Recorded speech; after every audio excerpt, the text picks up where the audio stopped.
अस्सलाम वालेकुम जी, मैं हूं अदील राजा। आप देख रहे हैं मेरा यूट्यूब चैनल। सबसे पहले तो आपने सब्सक्राइब जरूर करना है। मेंबरशिप का ऑप्शन मिले तो वो प्लीज सपोर्ट करने के लिए जरूर अडॉप्ट कीजिएगा। कल एक बहुत ही खूबसूरत कमेंट आया था, किसी ने लिखा था कि जी मुझे नहीं पता, मैंने जिंदगी में पहली बार ये कोई पेड वो मेंबरशिप ली है तो इसका मुझे क्या फ़ायदा होगा। फिर उन्होंने खुद ही जवाब भी दिया कि आपने बोला इसका कोई फ़ायदा नहीं होगा, लेकिन मेरा दिल किया। तो आपका बहुत शुक्रिया। It was a very very sweet comment of you and a very sweet gesture. मैं भी कभी कभार ऐसी हरकतें करता रहता हूँ क्योंकि मैं बड़ा एक क्या बोलूँ, खैर। अच्छा, अब जनाबे वाला हुजूरे वाला एक फीडबैक ये भी आया हुआ था कि जी आप ये बीच में ए कर रहे होते हैं, आप याद किया करें, आप तैयारी नहीं करते। भाई मैं फुल तैयारी करता हूँ, मैं इतना तैयार होता हूँ कि तैयारी को खुद नहीं पता होता कि वो कितनी तैयार है। प्रॉब्लम ये है कि मेरे सामने कोई स्क्रिप्ट नहीं होता, मैंने पॉइंटर्स लिख के रखे होते हैं। ये ऐसे आप देखेंगे, ये पॉइंटर्स मैंने व्हाट्सएप में लिख के रखे होते हैं अपने ही, कि ये खोल लूँ। नोट्स में लिख के रखे होते हैं, पॉइंटर के नोट्स खोल लूँगा मैं तो उसमें से आपको दिखा दूंगा। जैसे ये बने हुए हैं, इस तरह के बना के रखे होते हैं मैंने पॉइंटर्स। वहाँ से देखता हूँ मैं, अगर कोई टॉपिक मिस हो रहा हो तो फिर जब खुद बोल रहा होता है बंदा तो मेरे में बकवास करने की बहुत ज़्यादा कैपेसिटी है, तो मैं काफ़ी किस्म की बकवास कर सकता हूँ। अपने आप को बकवास से आखिरी लम्हात पर रोकने की कोशिश करते हुए मेरी ए निकल जाती है। तो उम्मीद है आप इस ए का बुरा नहीं बनाएंगे, लेकिन मैं कोशिश करूँगा कि मैं ए ना करूँ, मैं सिर्फ टै करूँ बराह रास्त। खैर जनाब, शुरू करते हैं। बिलावल भुट्टो साहब का खामोश सरेंडर। ये सरेंडर क्या है, इस पर बात करेंगे। साथ साथ ये शाणेपन बनते हैं, बेवकूफ़ समझते हैं हमें। मैंने आपको पहले दिन बोला था, आप नोट कीजिएगा जितनी बातें मैंने की थी। बाकी सारे जो सस्ते लंडे के दानिश्वर जो बातें कर रहे थे वो बकवास थी, सिर्फ मेरी बातें ठीक थी। उसके बाद मैं बात करूंगा इमरान खान की राही पे सारे खामोश हैं, खिचड़ी क्या पक रही है, क्या हो रहा है क्या नहीं हो रहा। फिर मौलाना पर नजरें जमी है, ये भी मैं आपको बताऊंगा कि क्या चक्कर है। और आखिर में एक टॉपिक है, नारे सिर्फ कोर हैं, कमांडर कहीं और है। ये क्या कहानी है, ये भी आपको समझा देंगे। इससे पहले कि मैं शुरू करूं अपनी जनाब एक बेहतरीन किस्म की तकरीर, मैं आपको ये बताना चाहता हूं कि कल मैंने एक ट्वीट किया कि जेदा चंगड़ जो है, जेदा हकीम, उसको एक्सप्रेस टीवी ने निकाल दिया है। जेदा जो है ये है जी जावेद चौधरी साहब का निकनेम है। जावेद चौधरी साहब को जेदा जी लोग कहते हैं क्योंकि जेदा जी जो है वो जेदा जी हैं। तो जेदा जी साहब जो हैं उनको निकाल दिया गया। मुझे किसी ने फ़ोन भी किया कि यार तूने बड़ा, किसी की नौकरी चलेगी, बड़ा तौहीन आमेज़ तूने ट्वीट किया है। मैं उसकी वजाहत एक देना चाहता हूँ, मैंने ट्वीट भी कर दिया था, लेकिन बात यह है कि जावेद चौधरी साहब जो और अल मारूफ जेदा चंगड़ साहब, इन्होंने अरशद साहब के ऊपर बड़ा तौहीन आमेज़ वीलॉग किया था जब वो जान बचाने के लिए जा रहे थे। किसी की एमा पर किया था, मुझे ये मालूम है।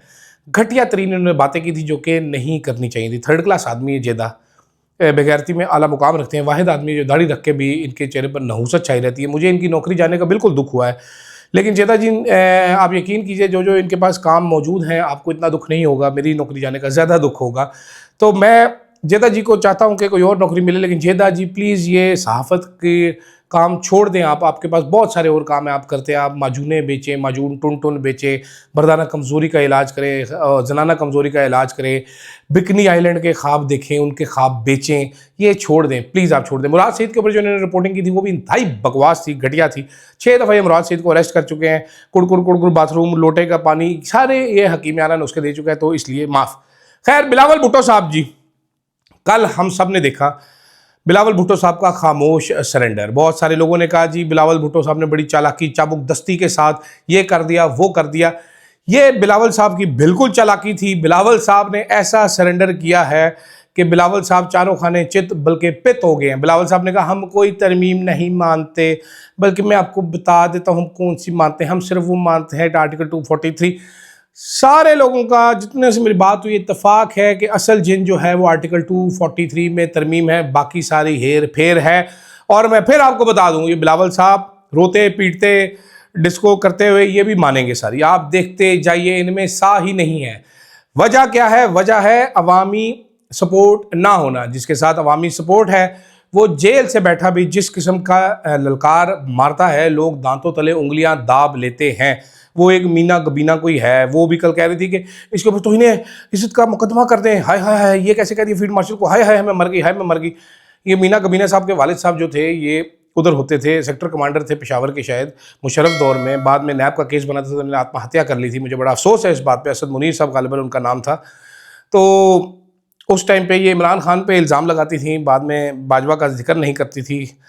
तो खैर क्या बोलें इस पे, अब देखे ना, इसलिए मुझे ऐ करना पड़ता है मैं जब यहाँ से उतर जाता हूँ पटरी से। तो खैर जनाब बिलावल साहब का सरेंडर कैसा है? बिलावल साहब जो हैं ये पहले क्या कहते थे, जरा ये सुन लीजिए, उंगली करोगे तो अगला सुने। कि when you आप जो कहते हैं ना, आप उंगली देते हैं वो पूरा तो नो इन अंग्रेजी, I am not talking about any, मैं अंग्रेजी में एक कहावत है, if you give them an inch they take a mile, I was referring to that. I am also referring to that. If you give an inch they take a mile. Bilawal साहब है surrender स्पेक्टेकुलरली। ये दरबान बन के आए हैं 18वीं आईनी तरमीम के ऊपर, आइन का हुलिया बिगाड़ चुके हैं। मेरी इत्तला के मुताबिक जजिस का एक गिरोह भी राजी है इस तरमीम के लिए, बेचैनी से इंतजार कर रहे हैं कि कब हमें नई बिल्डिंग मिले ताकि हम खुद चीफ बन जाएं। इत्तलात ये आ रही है कि जनाब चीफ जस्टिस तो सुप्रीम कोर्ट का ही रहेगा, लेकिन आईनी अदालत का चीफ जज होगा सरबराह की जगह। तो अमीनुद्दीन साहब फेवरेट हैं, 7 चमचे खर्चे जाएंगे 7-8 अदालत में, आईनी अदालत में, सुप्रीम कोर्ट में चमचे खर्चे भर्ती किए जाएंगे। ये तौहीन आमेज अल्फाज नहीं है, आप देख लीजिए अदालतों में जिस तरह के जजेस भर्ती किए हुए, क्या वो जज कहलाने के लायक भी हैं कि नहीं हैं। बाकी मुझे माफ़ कर दीजिएगा अगर आपको बुरा लगे तो, लेकिन बात तो सच ही है।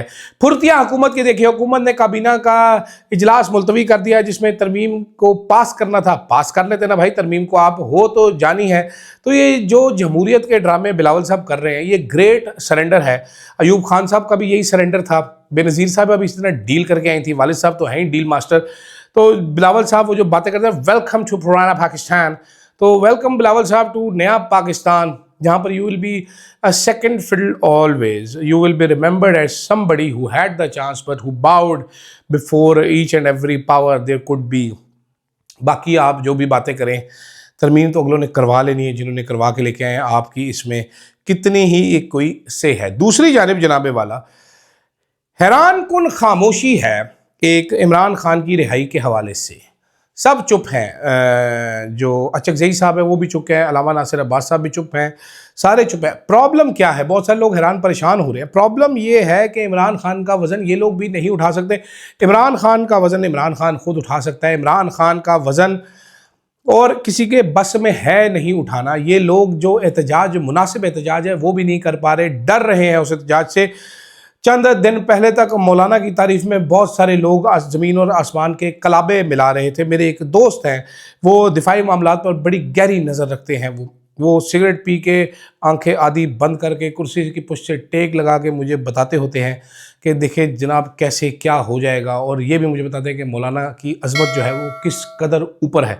आज सुबह में मेरी उनसे बात हुई तो उन्होंने सिगरेट का फ़ोन पे ही मुझे अंदाज़ा हुआ, एक कश लगाया और उन्होंने कहा देखें राय साहब, बात यह है कि इस टाइम स्ट्रीट पावर मौलाना के पास है। वाहिद मौलाना ही वो है जो एहतजाज कर सकता है इन हालात में, वरना कोई और एहतजाज नहीं कर सकता इन हालात में। तो मैंने उनको कहा, मैंने कहा सर मेहरबानी करें, माफ़ कर दें मुझे, आप ये बंद कर दें फ़ोन, में आपसे मज़ीद बात नहीं करना चाहता। क्यों? मौलाना से उम्मीद लगाई हुई है, मौलाना बेस्ट डील करते हैं। मौलाना साहब is a very smart guy. जिक्र करते करते गला बैठ गया। मौलाना साहब बेस्ट डील करते हैं। मौलाना साहब पागल तो नहीं है।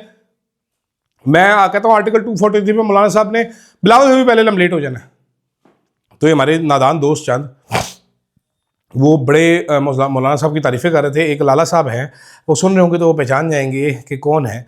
वो मौलाना साहब के बड़े फ़ैन हो गए थे। मौलाना साहब जो हैं वो शातिर भी हैं, वो हाजिर भी हैं, वो गायब भी हैं, वो पता नहीं क्या क्या है। मौलाना साहब छू मंतर जंतर मंतर हैं। तो जनाब आला उनको भी मैं कहता रहता हूँ कि मौलाना साहब जो है वो हाईएस्ट बिडर की तरफ देखते हैं। मौलाना साहब ने कुछ नहीं करना, जो कुछ करना है अनफॉर्चुनेटली और फॉर्चुनेटली वो तहरीक इंसाफ की लीडरशिप ने डिसाइड करना है। जिस दिन इन्होंने खड़े होने का फैसला कर लिया उस दिन मामलात हल होने शुरू हो जाएंगे। और अनफॉर्चुनेटली ये बड़ा बोझ जो है ये ISF और सुहेल आफरीदी के कंधों पर जाएगा, बाकी तो किसी काम जोगे है नहीं। दूसरी जानिब हामिद रज़ा साहब ने सरेंडर कर दिया अदालत के सामने। अभी आप अगले चंद दिन बाद आप देखिएगा बहुत सारे और लोग सरेंडर करेंगे। मैंने कल एक ट्वीट किया था, सिर्फ साहिबजादा हामिद रज़ा लिखा था उस ट्वीट में। तो अभी आप देखते जाइए, एक एक करके ढेर सारे लोग सरेंडर करना शुरू करेंगे। बस सरेंडर के अलावा कोई ऑप्शन नहीं है। तो आप इंतज़ार कीजिए, ये सारों के सारे सरेंडर करेंगे। उसके बाद कानूनी जंग लड़ेंगे। इस्टेब्लिशमेंट की कोशिश होगी इनको ज़्यादा से ज़्यादा टाइम जेल में रखा जा सके, लेकिन देखते हैं क्या होता है। खैर आखिर में जाते जाते जनाब माफ कीजिएगा, एक क्लिप है जो देखने वाला है, लेकिन आप सुनिए जरा, ये देखिए। बाकी नारे लगाना या वो आगे बिल्कुल सीएम है, लेकिन ये स्कूल है, स्कूल का इवेंट है, बच्चों को सियासत में मत लेकर आए। आप यहाँ पर नारे लगवाएंगे। अब ये खान साहब का शऊर जो है ना, ये अब हर घर में पहुंच चुका है। नहीं क्यों आप काम नहीं है यहाँ पर बच्चों से नारे लगवाए। आपने नारे नहीं लगाए, हमने नारे नहीं लगवाए, आपने लगाए, हमने सुने। आप सिर्फ स्कूल की हद तक रहे, हमने नारे नहीं लगवाए हैं। जो है ना उसको आवाम बिल्कुल नहीं लेकर आई। 47 है, चोरी की मैंडेट है, चोरी की वजीर आला है, चोर दरवाजे से आई है, ठीक है। आपने यहाँ पर अब नारे नहीं लगवाने, बस आप कमांडर साहब से बात कर लें। कमांडर साहब जो है ना, वो आप कमांडर साहब से बात खान साहब के साथ है, सब इस मुल्क के साथ है, सब इस जमहूरियत के साथ है, जमहूरियत के साथ है।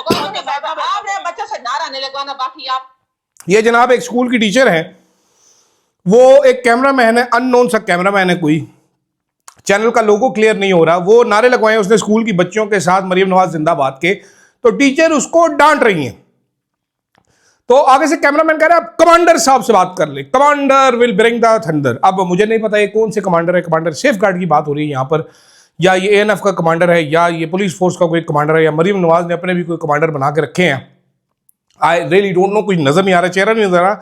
वो हजरत शलवार कमीज में उन्होंने कैमरा पकड़ा हुआ है, तो वो शायद वीडियो बना रहे थे, बच्चियों को ज़बरदस्ती मरियम नवाज शरीफ के नाम के नारे लगवा रहे थे, तो टीचर ने सख्त एक्शन ले लिया इसके ऊपर। टीचर बोली, अब हो सकता है इस टीचर को ढूंढ कर नौकरी से निकाल दिया जाएगा कि तुम जो है वो पीटीआई की सपोर्टर हो, लेकिन बातें उसने गलत थोड़ी की हैं। स्कूल का इवेंट है, आए हो तुम्हें क्या जरूरत है खड़े करके बच्चों से नारे लगवाने की? तो एड्डा बड़ा ट्रेंड। और ये कौन कमांडर है? इनको कमांडर की वीडियो भी बनानी चाहिए थी कि कमांडर साहब का क्या काम है आकर स्कूलों में बच्चों से नारे लगवाएं। मरियम नवाज ने कौन से कमांडर छोड़े हुए हैं?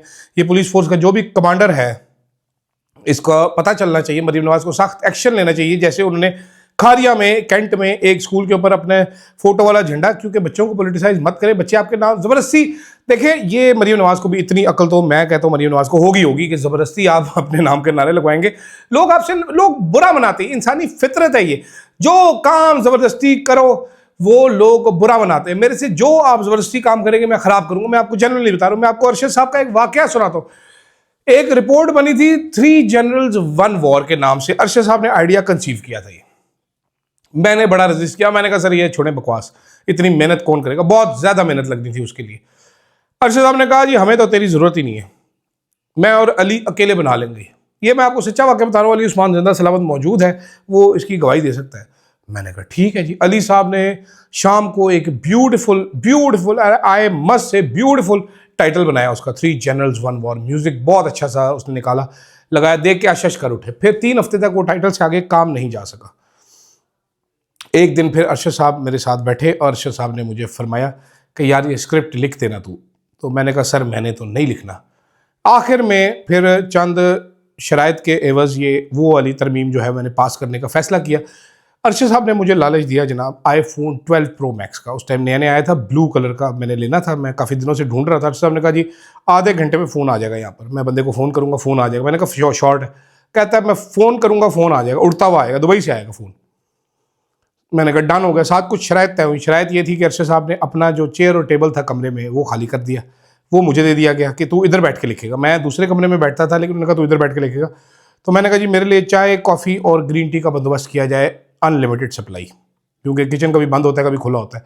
तो ऑफिस में जनाब मेरे लिए कमरे में स्पेशल केटल मंगवाई गई, सारे किचन का सामान आ गया कि ये ले साहब यहाँ पर बैठ के रिपोर्टिंग करेंगे और करेंगे। तो जब तक दिल नहीं किया तब तक मैं नहीं। अरशद साहब भी मुझे आखिर में रिश्वत देनी पड़ी उनको। मैं अपनी रिश्वतखोरी की आपको दास्तान खुद सुना रहा हूँ।